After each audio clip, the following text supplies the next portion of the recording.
안녕하세요. 이번 영상에서는 긍정심리학 관점에서 본 DSM과 의학 모델을 살펴보고 긍정심리학이 추구하는 방향을 살펴보겠습니다. 차례입니다. DSM, 의학 모델이 모든 사람에게 적합한가? 그리고 지지적 관계가 필요하다고 주장하는 벨라 교수의 설명, 의학 모델의 한계, 내향성이 정신질환인가? 사망한 아들을 애도하는 것이 정신질환인가? 긍정심리학의 관점, 긍정심리학의 정신건강 모델, 긍정심리학의 연구 방향 순으로 살펴보도록 하겠습니다. DSM, 즉 정신질환 진단통계 편람은 임상심리학자, 연구자, 정신과 의사가 사용하는 진단 도구입니다. DSM에서는 정신질환을 진단하기 위한 기준을 제시하는데 DSM이 처음 개발되었을 때는 사람이 가진 정신질환을 분류하자는 목적을 가지고 있었습니다. 그리고 이러한 좋은 취지에 맞게 DSM이 가지고 있는 장점들이 있는데, 첫째, 합의에 이른 진단명을 가지고 전문가들끼리 협업할 수 있는 기반을 마련할 수 있다. 둘째, 진단에 기반해서 치료 계획을 수립하고 치료를 함으로써 효율성을 가질 수 있다. 셋째, 정신질환과 관련한 행동에 대해서 주변인의 이해와 지지를 얻을 수 있다는 것입니다. 하지만 DSM 사용과 관련한 부정적인 측면도 있는데요. 함께 성장하는 공동체, 긍정심리학, 진단 넓히기 동영상에서도 설명한 것처럼 이름표 혹은 꼬리표를 붙이는 것은 그 이름표에 묶인 그룹 내에서의 차이점은 무시하는 결과를 가져옵니다. 그 그룹 내 구성원들이 어떻게 그들의 삶을 영위해 가는지에 영향을 미치는 개인적인 독특한 특성들은 무시되는 것입니다. 예를 들어 DSM의 모든 기준에 부합하는 우울증 환자가 왜 우울하게 되었는가에 대한 기준은 모두 다르고, 그것을 극복하기 위해 기울여 왔던 노력도 모두 다르고, 어떤 희망을 품고 사는지도 모두 다른데, 이러한 다름은 무시하고 우울증이라는 꼬리표가 붙은 집단 내 구성원으로 취급받는 것입니다. 인간은 흥미, 가치, 능력, 환경을 조합해서 보면 지구상에 단 한 명도 같은 사람이 없을 정도로 독특한 존재입니다. 그럼에도 불구하고 사람을 정신질환 진단명 그룹으로 분류해서 이름표를 부착하고 그룹 내 구성원의 차이를 무시하는 몰 개성화는 그 사람은 곧 질병이라는 인간성 말살을 결과적으로 초래합니다. DSM에 대해 비판적인 이러한 견해들에 대해 어떤 사람이나 기관은 이렇게 말할지도 모릅니다. 문제를 진단하고 대처하는 것이 정신건강 전문가나 기관이 할 일이고, 문제란 역기능을 말하는 것이지 잘 기능하고 있는 것을 말하는 게 아니다라고요. 하지만 긍정심리학에서는 정신건강 전문가가 앞에 마주하고 있는 것은 정신질환 자체가 아니라 정신질환을 가진 사람이라고 보고, 사람은 건강한 면과 역기능적인 면들이 서로 영향을 미치는 하나의 전체 시스템이기 때문에 진단과 치료에 있어서 양 측면에 평등한 주목을 해야 한다고 주장합니다. 만약 내담자가 자신의 어려움을 알고 있다면, 도움을 기꺼이 받아들인다면, 책임감이 있다면, 친절하고 다른 사람들과 잘 어울리는 등의 내적 자원을 가진 사람이라면 그 사람을 위한 진단과 치료는 그러한 자원을 갖고 있지 않은 동일 질환을 가진 내담자와는 달라야 합니다. 따라서 긍정심리학에서는 인간의 결함에만 초점을 두는 진단 대신 결함과 장점, 자원 모두에 주목하는 진단을 강조하고 있습니다. 질병 모델 혹은 의학 모델로도 불리는 이 개념에 대해서는 함께 성장하는 공동체 행동치료 동영상에서도 간단하게 소개를 했었는데, 이번 영상에서는 데이비드 엘킨스의 아티클을 중심으로 질병 모델이 생겨난 역사부터 살펴보도록 하겠습니다. 정신치료 분야에 의학 모델을 도입한 사람은 프로이드였습니다. 그는 내과 의사로 여성들의 히스테리 증상을 치료하는 데 몰두했는데, 내과 의사였던 프로이드는 신체적인 병을 진료하고 치료하는 방법만 알았기 때문에 히스테리라는 정신적 문제에 대한 진료와 치료에도 같은 절차를 적용했습니다. 프로이드뿐만 아니라 그 이후의 정신분석가들도 자녀의 죽음에 대해 격정적인 울음을 토해낸 후 정신질환이 완화되거나 절망적인 외로움을 호소하는 환자가 의사와의 관계에서 위안을 받은 후 히스테리가 사라지는 등의 많은 경험을 했음에도 불구하고 여전히 병원균이나 생리 이상에 의해 야기된 신체적인 병을 치료하듯 정신질환에 의학 모델을 적용했습니다. 그러면서 정신질환의 원인을 사람 간 상호작용의 어려움으로 보는 관점에 바탕을 둔 치료 노력은 거부해 왔습니다. 1920년대의 행동주의자들은 프로이드가 이름 붙인 정신병이라고 하는 것은 단지 잘못된 조건화 혹은 잘못된 학습 경험일 뿐이라고 하면서 의학 모델을 거부했습니다. 그렇지만 행동주의에서 발전한 인지행동치료는 현재 의학 모델을 수용해서 진단과 치료를 하고 있는데 여러 가지 이유 중 가장 현실적인 이유로는 정량적인, 즉 수치적인 변화를 요구하는 미국의 의료보험 회사로부터 진료비를 받기 위해서는 사람 간 상호작용의 어려움 같은 정성적인 개선보다는 관찰 가능하고 수치화가 가능한 정량적인 행동의 변화를 보고해야 하기 때문에 실증적으로 입증된 인지행동 치료는 의학 모델의 진단과 치료 절차를 따르고 있는 것입니다. 1940년대 인본주의 심리학은 여러분도 추측할 수 있는 것처럼 의학 모델을 거부했습니다. 칼 로저스는 환자라는 용어 대신 내담자라는 용어를 사용하기 시작했고 진단명을 사용하거나 진단을 위한 테스트를 하는 것을 거부했습니다. 대신 정신치료 혹은 상담을 공감, 무조건적인 수용, 상담자의 진솔성으로 특징 지을 수 있는 상호작용 과정으로 보았습니다. 인본주의뿐만 아니라 실존주의, 자아초월주의, 구성주의적 접근 방식을 취하는 분야에서는 의학 모델을 거부하지만 미국 의료보험 체계에 따라 의료보험 보상을 받고자 하는 치료자나 상담자는 실증적으로 입증된 치료와 증거 기반한 상담 실행을 요구하는 의학 모델을 수용하고 있는 것이 현실입니다. 왜 의학 모델은 현재 정신치료 분야에서 그렇게 우세할까라는 질문에 이 아티클의 저자인 엘킨스는 서구 사회에서 가장 강력한 두 개 시스템, 즉 의학과 과학과의 연계성 때문이라는 주장을 합니다.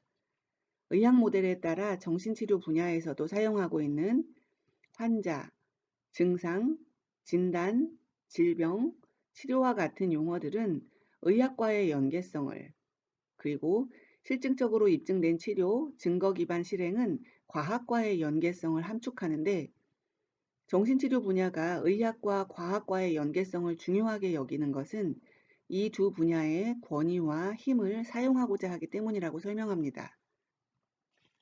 예를 들어 A라는 사람이 우리는 사기가 저하되어 있고 정서적인 고통을 경험하고 있거나 또는 인생의 어려운 시기를 경험하고 있는 사람에게 귀를 기울여서 경청을 하고 그 사람에게 우리의 경험과 지식에 기반해서 지지하고 가이드를 줍니다. 라고 말하고 B라는 사람은 우리는 정신질환을 진단하고 증거에 기반하고 실증적으로 입증된 절차에 따라 환자를 치료합니다. 라고 말할 때 여러분은 어떤 사람한테서 더 권위와 명성에 대한 느낌을 받으시나요? A는 마치 교사, 목사, 카운슬러, 심지어는 어려운 시간을 보내고 있는 한 사람을 돕고 싶어 하는 친절한 친구 같은 이미지를, B는 과학과 의학의 힘과 신뢰를 가진 절차에 따라 입증된 의료적 처리를 하고 있는 전문가의 이미지를 떠오르게 합니다. 의료보험 회사라면 누구에게 기꺼이 돈을 지불하고 싶어 할까요? 사기저하된 사람에게 지지와 가이드를 제공하는 A일까요? 정신질환을 치료하는 B일까요? 아마도 B일 것입니다. 네, 이것이 의학 모델이 현재 정신치료 분야에서 우세한 이유에 대한 엘킨스의 설명인데요. 그럼 의학 모델이 정신치료에 접목되기 전에는 어땠을까요? 의학 모델이 정신치료에 접목되기 이전인 1900년대 초에 많은 개인들이 정신분석을 받았는데 그것은 그들이 정신병이 있었기 때문이 아니라 정신분석이라는 새로운 도구가 자기 인식, 개인적 성장을 도모할 수 있다고 생각했기 때문이었습니다. 예를 들면 많은 중년의 유럽인들이 특별한 정신병리가 없는데도 융을 찾아 스위스로 갔는데, 그 이유는 사람들의 삶을 바꾸고 삶을 더 깊게 만드는 것을 돕는 지혜와 기술을 융이 갖고 있다고 믿었기 때문입니다. 그리고 정신치료 분야에 의학 모델이 도입된 이후 현재에도 여전히 사람들은 정신병을 가져서가 아니라 인생 문제와 싸우면서 정신치료나 상담을 개인 성장의 도구로 사용하기를 원하기 때문에 정신치료 분야에 문을 두드립니다. 엘킨스가 묻고자 하는 것은 모든 개인이 정신질환 때문에 정신치료를 받는다고 전제하고, 증상에 기반해서 환자를 진단하고 그 병을 치료하기 위해 설계된 치료를 하는 의학 모델에 모든 개인을 끼워 맞추는 것이 과연 타당한가 하는 것입니다. 엘킨스는 자신의 아티클에서 이런 질문을 해놓고 1985년 UC 버클리 대학의 벨라 교수가 쓴 Habits of the Heart, Individualism and Commitment in American Life 라는 책을 통해 답을 제시하고 있습니다. 벨라 교수에 따르면 개인들이 직업을 위해 그들이 자란 작은 마을과 공동체를 떠나도록 하는 사회적 요구의 결과로 정신치료 문화가 융성하기 시작했습니다. 벨라는 빨리 관계를 형성하는 능력, 그리고 사다리를 타고 올라가기 위해 그 관계들을 뒤로하고 나아갈 줄 아는 능력이 중요시되는 직업 세계에서 생존하는 것과 개인주의라는 분열된 사회에서 더 효율적으로 기능하는 것을 훈련받아야 하는 그러한 상황들은 미국 사회에서 정신치료 혹은 상담의 부흥을 가져왔다고 설명합니다.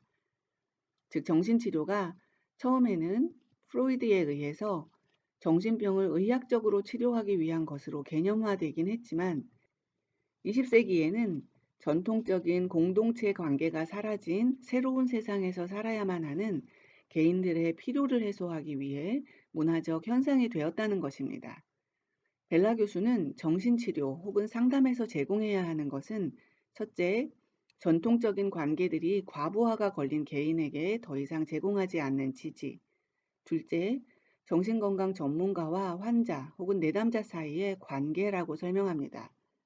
즉, 정신치료 혹은 상담은 공동체 상실 그리고 전통적인 관계 상실과 관련해서 어려움을 경험하는 사람들에게 지지적 관계를 제공해야 한다는 것입니다. 이러한 관점에서 엘킨스는 의학 모델의 4가지 한계를 지적하는데, 첫째, 의학 모델은 정신치료 혹은 상담에서 사실 무슨 일이 일어나는지 묘사하지 못한다. 둘째, 의학 모델은 정확성 때문이 아니라 의학, 과학, 그리고 건강의료보험 산업과의 의심스러운 연계성 때문에 정신치료 분야를 지배하고 있다. 셋째, 의학 모델은 정신치료 혹은 상담은 의학적 절차가 아니라 주로 상호작용 과정이라는 사실을 이해하지 못한다. 넷째, 의학 모델은 대다수의 환자 혹은 내담자들이 정신병이 아닌 이유로 정신치료를 찾는다는 사실을 설명하지 못한다는 것입니다. 의학 모델에 입각한 정신치료를 하는 정신건강 전문 분야에서는 수줍음과 내향성을 어떻게 바라보는가, 사망한 아들을 2달 넘게 애도하는 슬픔에 잠긴 부모를 어떻게 다루는가를 살펴보도록 하겠습니다. 자기 주장을 내세우면서 경쟁을 해야 하는 미국의 개인주의 사회에서는 수줍고 내향적이어서 처음 보는 사람과는 눈도 잘 맞추지 못하는 아이는 소위 치료라는 것을 통해 외향적이고 사교적이며 자기를 자신 있게 드러내는 아이로 변화시켜야 한다는 강박적인 사고를 갖고 있습니다. 그리고 그런 사고에 따라 약물을 처방하기도 합니다.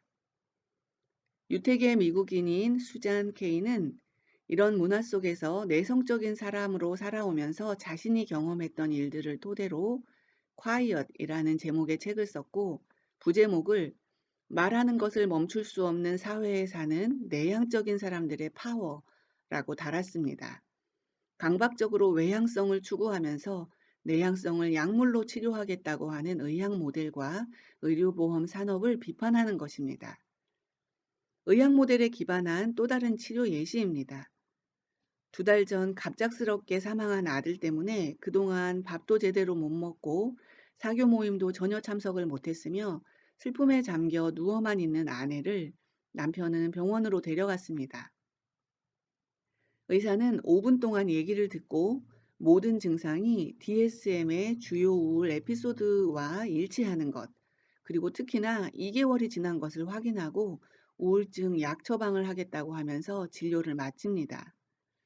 과연 이 엄마에게 필요했던 것이 특정 뇌신경 물질을 활성화시키는 약물이었을까요? 아들의 갑작스런 사망을 슬퍼하는 엄마는 정신질환을 앓고 있는 것일까요?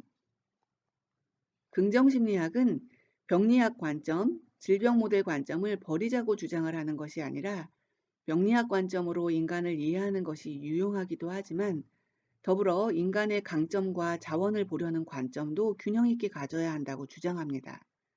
정신 건강을 증진시키려는 미션을 달성하기 위해 정신 질환에만 오로지 초점을 두는 것이 아니라 말 그대로 정신 건강을 증진시키기 위해서는 정신적인 건강함에도 균형 있게 초점을 두자는 것입니다. 긍정심리학에서 제안하는 정신건강 문제에 대한 3가지 대안적인 접근 방법입니다. 첫째, 차원적 접근입니다. 개인의 정서, 인지, 행동상의 차이를 어떤 기준 범위에 들지 않으면 부적응적인 것, 병리적인 것으로 보는 대신 그러한 차이들을 연속선상에 있는 것으로 기술하고 측정하는 접근 방식입니다. 둘째, 대인관계적 접근은 개별 행동에만 초점을 맞추기보다는 개인과 가족, 개인과 소속 집단, 그리고 개인과 사회 시스템과의 상호작용 방식에도 초점을 두는 접근 방식입니다. 셋째, 사례 공식화 접근은 한 개인이 갖고 있는 심리적 어려움에 대해서 병리적 이름을 붙이는 대신 이론을 바탕으로 해서 한 개인이 어떤 생각을 하고 무엇을 느끼는지 그 현상학적인 경험을 이해하는 데 관심을 둠으로써 원인과 문제 촉진 요인에 대한 가설을 만드는 데 초점을 두는 것입니다. 왼쪽 그림은 긍정심리학에서 제시하는 정신건강 모델입니다.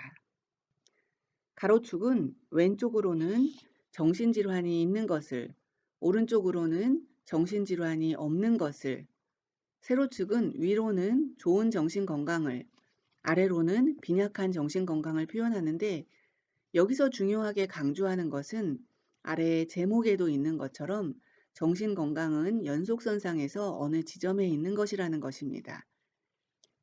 1번 영역에 있는 개인은 정신질환은 없이 높은 정신건강 수준을 가지고 융성한 삶을 영위하고 2번 영역에 있는 개인은 정신질환을 갖고 있으면서 동시에 건강한 정신도 가지고 융성한 삶을 영위하고 3번 영역에 있는 개인은 정신질환은 없고 낮은 정신건강 상태로 생존하는 약화된 삶을 영위하고 4번 영역에 있는 개인은 정신질환과 함께 낮은 정신건강 상태로 생존하는 약화된 삶을 영위하는 것을 설명합니다.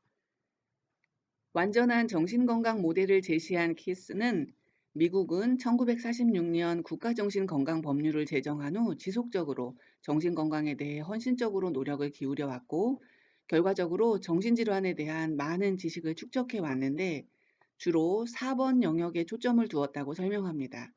그러면서 부정적인 것을 감소시키는 것뿐만 아니라 건강한 정신, 즉 정신적 안정감도 늘려야 한다고 주장합니다. 따라서 긍정심리학은 인간의 강점, 자기 실현을 촉진시키는 삶의 과정을 증진시키기 위한 연구를 하고 더불어 사회적 연대 등과 같은 의미 있는 긍정적인 결과들을 연구합니다. 좀 더 구체적으로 설명을 하면 긍정심리학은 첫째, 정신질환이 있고 낮은 수준의 안정감을 가진 개인, 예를 들어 완전한 정신건강 모델의 4번 영역에 있는 개인이 긍정심리 개입을 통해 긍정정서는 증가하고 증상은 감소하는가, 그래서 결과적으로 연속선상의 다른 지점에서 삶을 영위할 수 있는가. 둘째, 정신질환은 없지만 낮은 수준의 안정감을 가진 개인, 예를 들어 완전한 정신건강 모델의 3번 영역에 있는 개인이 긍정심리 개입을 통해 긍정정서가 증가하고 증가된 긍정정서가 원인이 되어서 결과적으로 정신건강 수준을 높이는가. 그래서 결과적으로 연속선상의 다른 지점에서 삶을 영위할 수 있는가를 연구하는 것입니다. 네, 이번 영상에서는 긍정심리학 관점에서 DSM과 의학 모델을 살펴보았고, 긍정심리학이 나아가는 방향을 살펴보았습니다. 이 동영상의 지식이 마음에 드신다면 좋아요, 구독, 알림 설정으로 채널을 응원해 주시기 바랍니다.